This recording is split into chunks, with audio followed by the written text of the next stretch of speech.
Hey everybody. Well, to be honest with you, today's a heavy day. It's kind of an eat your Wheaties kind of day, but these hard training days will pay off when you take the exam in the springtime. And check out this riveting title, Settlements, Alliances, and Resistance, 1607 to 1718. I know it's a lot, and you can see 15 pages is a lot.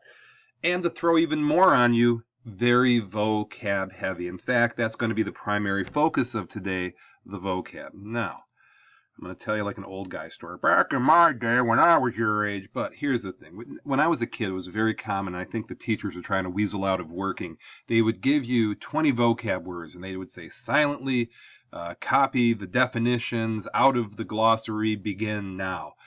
And it afforded them a chance to have some quiet and to not actually teach anything. And quite honestly, I didn't learn anything. I kind of went into autopilot and I could not focus up. Now, while I like the Frere model, in the left, you do have that straight up definition. Nothing wrong with it. Please put it in your own words in a way you understand. Now, when you move to the right-hand side here, the right top characteristics, you might draw a picture. These are descriptors, something to help you remind yourself of what the term is. And then examples would be tangible, real life examples, and then non-examples, the opposite. Oftentimes we learn by the opposite. Now, these 12 words, it might not fit exactly perfect, but the point is that you go through these at least 4 times and hopefully 5 times to commit it to memory. Bear in mind, this is the beginning of the year. If this pops up in May, believe me, we will review right before the test. But again, kind of getting this vocab in our brains to have ready come springtime. So anyway, here are the 12 terms. Okay, now Jamestown.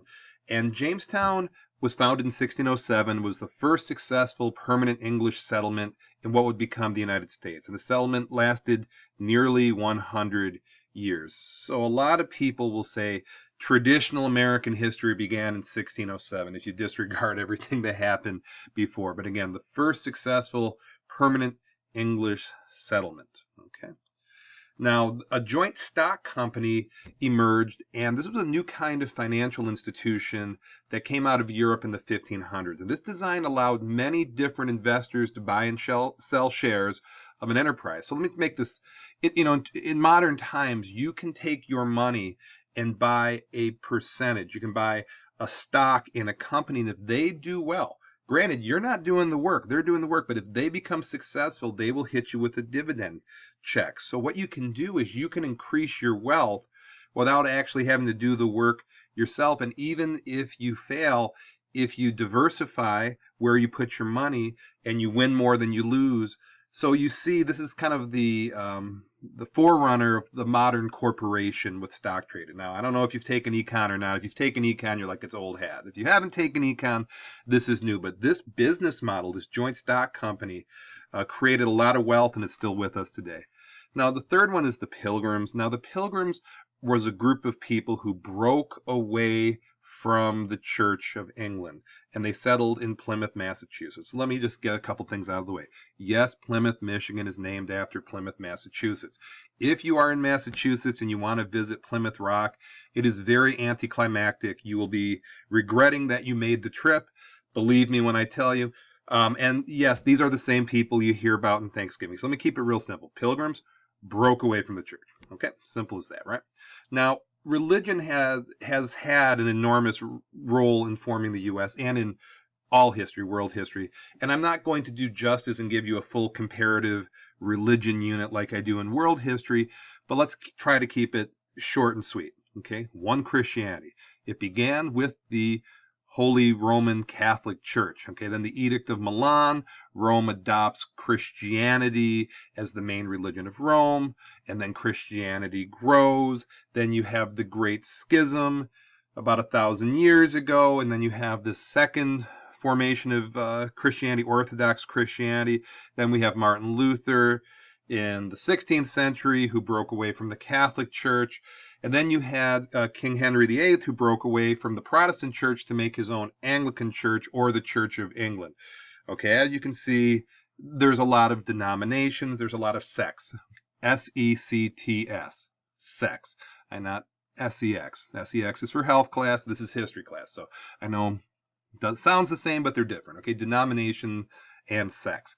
Now, in America, how you affiliated really was where you settled, okay, on the simplest of levels. Okay, now, the Mayflower Compact happened in 1620 between Pilgrims and non-Pilgrims, and they realized, listen, we're not on the same page religiously, but we have to live together. So let's get it together, and here's the primary source. Combine ourselves together into a civil body politic for a better ordering and preservation. Now, jump ahead to today.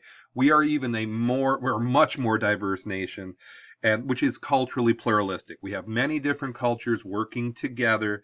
So this precedent's really important, saying, hey, listen, we can disagree religious-wise, but we still have to, connect and operate in the secular world and in the government functions and that sort of thing. Okay, so that was the fourth of the 12 terms today.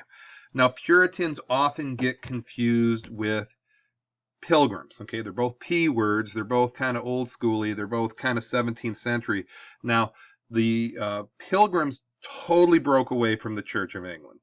Puritans were in the Church of England, but they wanted to purify it because they considered it too Catholic. Okay, and these were much stricter type people. And in modern times, the term puritanical is somebody who is really morally strict and repressed. Okay, so Puritans, Pilgrims, similar but different. Okay, hopefully you got that. Now, the Massachusetts Bay Company charter, this was a legal charter that said, hey, listen, hey, England, we're going to kind of do things our own way, and they're going to let you know, so, hey, England, here's what you're responsible for, here's what we're responsible for. And it's an early example of a permanent form of self-governance. It's kind of a fledgling little example of what America would come to be, which is a permanent form of self-governance with popular sovereignty and all that good stuff. Now, the seventh term is the Fundamental Orders of Connecticut. Now, this emerged when there was disagreements in the Massachusetts Bay Colony. So what happened was Connecticut broke away and they gave more rights to their people. They were a lot less strict than their former colleagues in the Massachusetts Bay Colony. And this is an early example of states wanting to separate to create a government more in tune with their citizens. And I've been fortunate enough to travel throughout America. States have a different vibe, and we have a 10th Amendment that says powers not explicitly mentioned in the Constitution at a federal level goes down to the state level. Things like how many fish I can catch, and whether this is legal or that is legal. Marijuana legalization is a hot button topic right now. Some states it's totally legal, some it's totally illegal, that sort of thing. But Connecticut broke away, did their own thing, and this continued time and time again as American history progressed. Now, the Halfway Covenant it's a little bit, again, I hope you're getting the point, religion was hugely important. And what this said is that they've kind of mellowed out a little bit for religion. And they said, listen, you can baptize your kids in the church because, if you've been baptized as a child, you can baptize your own children. So this is a step toward inclusion of working together with many different types of people. I get that it's strictly through a Christian perspective, but it's kind of a sign of what's to come. Let's be a little more inclusive as a nation, or at least that's the hope, right? Now, proprietary colony. Now, there were three types of colonies, okay? Royal colonies, charter colonies, and propriety colonies. Why did I say that? Propriety colonies. Whew, that's a tough word. Now, these were essentially kind of a vestige of feudalism where the king said, hey, you have this huge amount of land, true and absolute lords, and that you can see that in Pennsylvania and Maryland. And they said you have complete autonomy over this. So this is a vestige of a past time from Europe, okay? Now, the headright system was actually, it was pretty effective in trying to get more people to America. And what it did, it gave land based on a head count.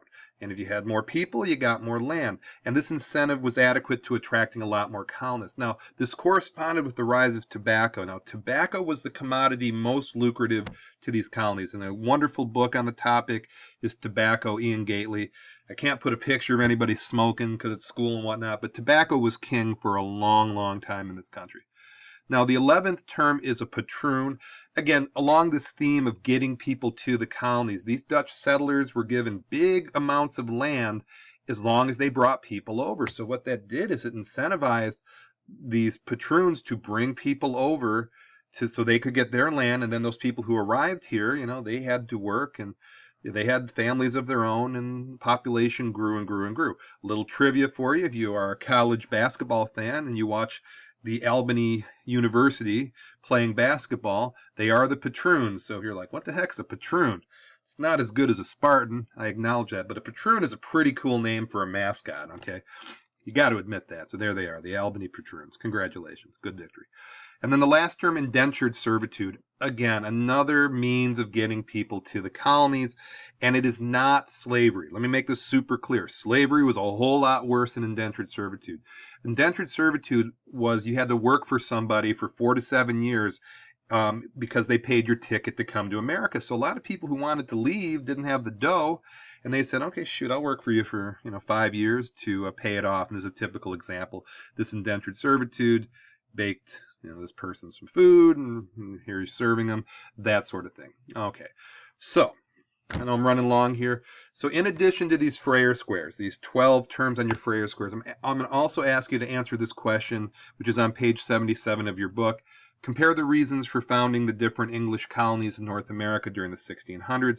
How might these different reasons lead to different developments in the colonies? Okay, so I'm going to ask you to complete this as well as your Freyer squares, and I'm guessing it's going to take 2 days, but we'll see how it goes.